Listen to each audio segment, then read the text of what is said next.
आलस मनुष्य का सबसे बड़ा दुश्मन। एक प्रतापी गुरु थे जो अपने सभी शिष्यों से बहुत प्रेम करते थे। अपने शिष्यों के हर गुणों और कमियों के बारे में उन्हें पता कर उन्हें भविष्य के लिए तैयार करते थे। उनका एक ही मात्र लक्ष्य था, उनका हर एक शिष्य अपने जीवन के हर पड़ाव पर हिम्मत से आगे बढ़े। उनके सभी शिष्यों में एक शिष्य था जो अत्यंत भोला था, स्वभाव का बड़ा ही कोमल और सरल विचारों वाला था, लेकिन वह बहुत ज़्यादा आलसी था। आलस के कारण ही उसे कुछ पाने का मन नहीं था। वो बिना कर्म के मिलने वाले फल में रुचि रखता था। उसका यह अवगुण गुरु को बहुत परेशान कर रहा था।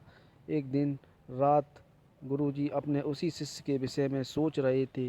एक दिन उन्होंने पारस पत्थर की कहानी अपने सभी शिष्यों को सुनाई। इस पत्थर के बारे में जानने के लिए सबसे अधिक जिज्ञासु वही शिष्य था। यह देख गुरु उसकी मंशा समझ गए। वे समझ गए कि यह आलसी है, इसीलिए उसे इस जादुई पत्थर की लालसा है। लेकिन ये मूर्ख ये नहीं जानता, जो व्यक्ति कर्महीन होता है उसकी सहायता तो स्वयं भगवान भी नहीं कर सकते।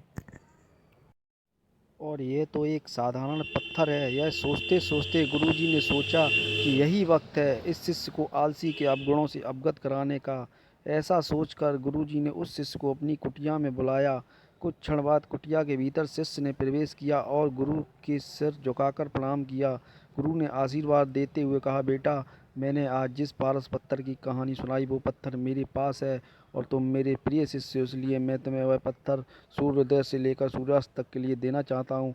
तुम उससे जो करना चाहो कर सकते हो। तुम्हें जितना स्वर्ण चाहिए तुम इस पत्थर से दिए समय में बना सकते हो। यह सुनकर शिष्य की खुशी का ठिकाना न रहा।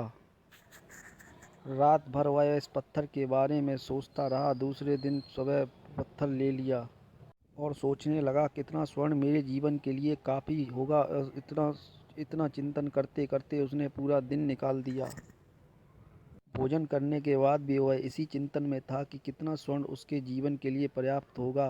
भोजन के पश्चात जब उसकी आंख खुली तब गुरुजी के वापस आने का समय हो चुका था। फिर उसे कुछ समझ नहीं आया। इतने में गुरुजी वापस आ गए और उन्होंने पत्थर वापस ले लिया। शिष्य ने बहुत विनती की, लेकिन गुरुजी ने एक न सुनी। तब गुरुजी ने शिष्य को समझाया, पुत्र, आलसी व्यक्ति की समझ पर ताला लगा है। आलस के कारण तुम इतने महान अवसर का लाभ भी ना उठा सके। जो व्यक्ति कर्म से भागता है उसकी किस्मत भी उसका साथ नहीं देती। तुम एक अच्छे शिष्य हो, परंतु तुमने बहुत आलस है। जिस दिन तुम इस आलस के चोले को निकाल फेंकोगे उस दिन तुम्हारे पास कई पारस के पत्थर होंगे। शिष्य को गुरु की यह बात समझ में आ गई और उसने खुद को पूरी तरह बदल दिया। उसने कभी किसी प्रकार की लालसा नहीं रही।